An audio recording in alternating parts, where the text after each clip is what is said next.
就这么个魄力吗？今天一定要给傅盟主报仇！欺人太甚！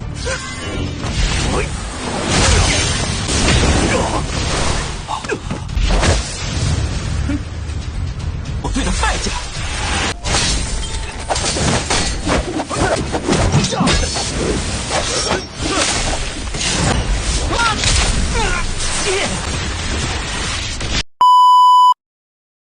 Halo sobat, selamat datang lagi kalian di channel ini. Seperti biasa kali ini kita akan lanjutkan lagi alur cerita dari Wudong Qiankun pada part sebelumnya. Sebelum mulai buat kalian yang belum, jangan lupa di like dan subscribe-nya ya. Kalau sudah, yuk kita langsung saja ke ceritanya.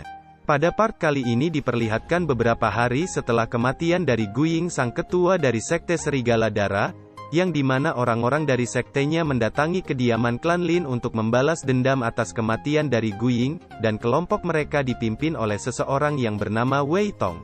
Kakek Lindong yang telah menemui mereka lalu mengatakan kalau Guying lah yang bersalah karena telah membantu klan Lei untuk menindas klannya, namun kakek Lindong menawarkan jalur damai dengan menanyakan apa yang perlu mereka lakukan agar Wei Tong dapat melupakan dendamnya. Wei Tong dengan melunjaknya menjawab, kalau ia menginginkan orang yang telah membunuh Guying dan tambang permata milik klan Lin diserahkan kepadanya serta seluruh orang klan Lin harus bersedia menjadi budaknya. Kakek Lindong yang mendengar permintaan dari Wei Tong yang gak ngotak itu, jelas menolaknya. Karena penolakan dari kakek Lindong itu, akhirnya terjadilah baku hantam di tempat itu. Sayangnya Wei Tong yang telah berada di tingkat Yuan level atas, ia dapat dengan mudahnya mengalahkan kakek Lindong tersebut. Dan akhirnya jagoan kita pun datang dan mengatakan kalau dia akan mengalahkan Wei Tong seorang diri saja, karena ialah yang telah menghabisi Guying. Wei Tong yang telah melihat orang yang telah menghabisi Guying tanpa banyak basa-basi langsung menyerang Lindong. Namun bukan Lindong namanya kalau tak dapat menghindari serangan tersebut, yang dimana Lindong menghindarinya dengan menghindar ke atas, dengan berpijak pada jarum-jarum miliknya. Karena hal itu Lindong pun harus diserang dengan menggunakan anak panah secara beruntun, akan tetapi serangan-serangan anak panah itu dapat dihindari dengan mudahnya oleh Lindong. Entah apa yang merasuki Lindong, yang dimana ia menawarkan sebuah perjanjian kepada Wei Tong, kalau 3 bulan dari sekarang ia bersedia untuk bertarung sampai mati, dengan kesepakatan kalau ia kalah, ia siap menerima hukuman apapun serta aset pabrik kayu milik klan Lin akan menjadi milik mereka, namun jika ia menang maka balas dendam atas Guying dianggap telah selesai. Namun Wei Tong menolak tawaran dari Lindong tersebut, karena sekarang ia dan anak buahnya sudah cukup untuk mengalahkan klan Lin. Namun ketika ia melihat amukan dari Xiao Yan dan Lindong yang dapat dengan mudahnya mengalahkan anak buahnya menggunakan tekniknya, Wei Tong menerima tawaran dari Lindong tersebut. Namun Wei Tong yang merasa kalau waktu 3 bulan itu terlalu lama, ia pun memajukannya menjadi 2 bulan saja yang kemudian mereka pun pergi dari tempat itu. Setelah kepergian dari Wei Tong dan anak buahnya itu, ayah dan kakek Lindong terlihat cemas dengan perjanjian tersebut, yang menurut mereka terlalu beresiko karena mempertaruhkan klan mereka. Namun Lindong mengatakan kepada ayah dan kakeknya itu, kalau ia akan berusaha semaksimal mungkin nantinya, karena ialah yang harus bertanggung jawab atas masalah ini, dan ia pun meminta izin untuk pergi ke ibu kota lebih awal, demi untuk menuntut lebih banyak ilmu bela diri di sana. Namun sebenarnya ia punya alasan lain yang masih ia rahasiakan, yaitu mencari cara untuk melatih batu rubah miliknya agar dapat sepenuhnya ia kendalikan. Setelah keesokan harinya Lindong pun berpamitan kepada semua orang untuk pergi ke ibu kota. Setelah berpamitan Lindong pun pergi ke ibu kota sendirian dengan menaiki kuda.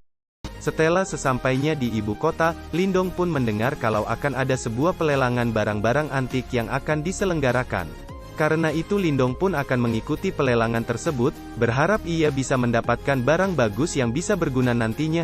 Dengan beberapa batu permata yang ia bawa, ia pun merubah penampilannya agar nantinya layak mengikuti pelelangan tersebut, karena pelelangan itu akan dihadiri oleh para bangsawan.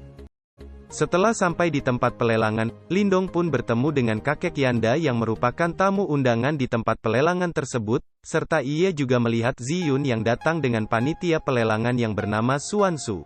Pada pelelangan tersebut Lindong tertarik dengan sebuah tanaman langka yang dapat meningkatkan kekuatan spiritual, karena itu Lindong pun menawar tanaman itu dengan harga yang cukup tinggi. Selain itu diperlihatkan kakek Yanda yang terkejut, karena merasakan energi dari Lindong yang telah meningkat sangat pesat. Setelah selesai acara pelelangan tersebut, Xuanzu mengajak Lindong untuk menemui kakek Yanda di ruangan pertemuan, namun sebelum pergi, mereka merasakan kehadiran seorang mata-mata yang mengikuti Lindong. Pada pertemuan itu, kakek Yanda kembali menawarkan Lindong untuk menjadi murid kakek itu, agar Lindong dapat menyempurnakan teknik segel kehidupan milik Lindong. Namun Lindong masih menolak tawaran dari kakek tersebut dan menunjukkan kalau dirinya telah menyempurnakan segel kehidupannya. Karena hal itu semua orang yang ada di tempat tersebut dibuat kagum karena Lindong dapat melakukannya dalam waktu yang singkat. Kemudian kakek Yandasi menjelaskan, kalau segel kehidupan merupakan dasar dari keahlian kekuatan mental, dan segel mental terbagi menjadi 3 jenis, yakni segel kehidupan, segel duniawi dan segel surgawi. Segel kehidupan merupakan segel yang paling umum, sementara segel yang terkuat adalah segel surgawi, dan konon katanya memiliki kekuatan di luar nalar manusia. Singkat bacotan, Lindong bersedia untuk menceritakan mengenai masalah klannya yang sedang bersinggungan dengan Sekte Serigala Dara, dan kesepakatannya untuk bertarung hidup dan mati melawan Wei Tong. Xuanzu yang mendengar hal itu, ia pun bercerita mengenai kolam dan xian yang berisikan energi murni dari yin dan yang, diceritakan kalau seseorang memasuki kolam tersebut, maka ia akan dapat meningkatkan kekuatan spiritualnya, dan kolam itu telah ditemukan keberadaannya baru-baru ini, namun sayangnya kolam tersebut sekarang masih menjadi sengketa. Lalu Xuanzu mengatakan, kalau telah disepakati suatu turnamen yang dimana pemenangnya berhak untuk mengambil energi murni dari kolam tersebut, Lindong yang mendengarnya tanpa berpikir panjang dan lebar, ia pun akan mengikuti turnamen tersebut. Setelah itu, di suatu waktu Lindong pun kembali memasuki dimensi dari batu rubah, namun ia merasa aneh karena bayangan dirinya yang biasanya sering muncul kini tak lagi muncul, karena itu ia pun mencoba berkonsentrasi untuk mencari masalahnya. Namun tiba-tiba muncul sesuatu yang menyerupai kumpulan asap putih, yang ternyata itu merupakan rubah putih itu sendiri, yang kemudian rubah itu memperkenalkan dirinya, bahwa ia merupakan iblis celestial Marta, yang sekaligus merupakan pemilik dari dimensi ini. Dan ia juga menjelaskan bahwa dahulu ia sangat kuat berkat batu tersebut, namun seiringnya waktu batu tersebut malah menyerap energi spiritualnya sampai ia menjadi sangat lemah, dan akhirnya ia harus hidup sembunyi di dalam batu tersebut agar jiwanya tidak lenyap. Yang kemudian ia menyarankan kepada Lindong, jika ia tidak ingin memiliki nasib yang sama, maka ia harus mengisi ulang energi batu itu dengan energi murni. Seketika itu Lindong pun mengingat kolam dan xian yang diceritakan oleh Xuanzu sebelumnya. Karena mengingat Lindong nantinya di pertarungan perebutan kolam dan xian ia tak dapat menggunakan batu tersebut karena harus diisi ulang, Marta pun membawa Lindong ke sebuah tempat, yang dimana tempat tersebut terdapat sebuah benda yang disebut piringan mental.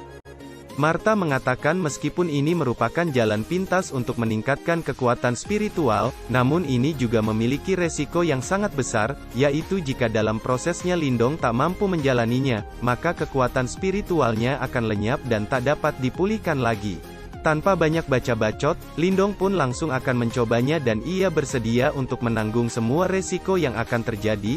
Ketika dalam prosesnya terlihat Lindong merasakan rasa sakit yang amat sangat-sangat ngat-ngat. Namun dengan tekad yang kuat, Lindong pun berhasil melewati proses tersebut, alhasil kekuatannya pun meningkat dengan pesat.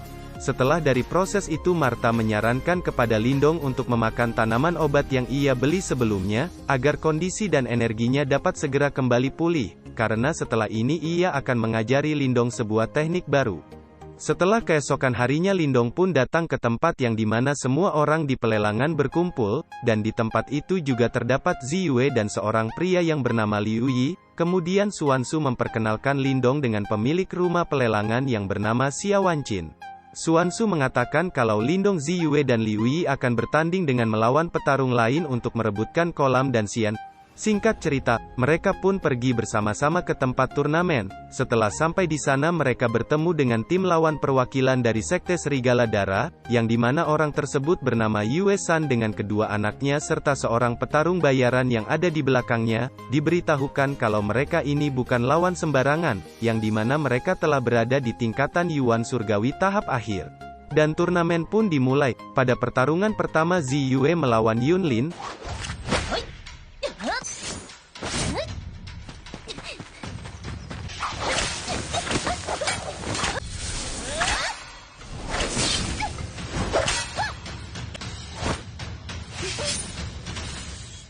dan pada pertarungan itu dimenangkan oleh Ziyue. Lalu pada pertarungan kedua, Yue Feng melawan Liu Yi.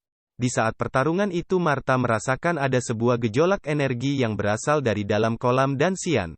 Karena itu ia pun menyelinap pergi ke kolam Danxian, dan langsung masuk ke dalam kolam tersebut. Namun ia yang hanya berwujud jiwanya saja, ia tak dapat menyelam lebih dalam lagi. Lalu kembali ke arena pertarungan, yang dimana Yue Feng dapat mengalahkan Liu Yi. 第二局，血狼帮胜。 Yang kemudian pertarungan selanjutnya pun dimulai, yang dimana pertarungan ini merupakan babak penentu, di mana Lindong akan menjadi harapan terakhir untuk bisa mendapatkan hak dari kolam Danxian. Sedangkan dari tim lawan, yang akan melawan Lindong adalah si petarung bayaran yang bernama Jiang Li. Sebelum memulai baku hantam mereka, Jiang Li mengatakan kepada Lindong kalau pertarungan mereka ini adalah pertarungan hidup dan mati, jadi ia mengatakan kepada Lindong jika ingin menyerah maka inilah saatnya. Namun Lindong sama sekali tak gentar dengan ucapan dari Jiang Li tersebut, dan ia pun memasang kuda-kudanya untuk bersiap baku hantam, yang kemudian baku hantam antar Lindong dan Jiang Li pun dimulai.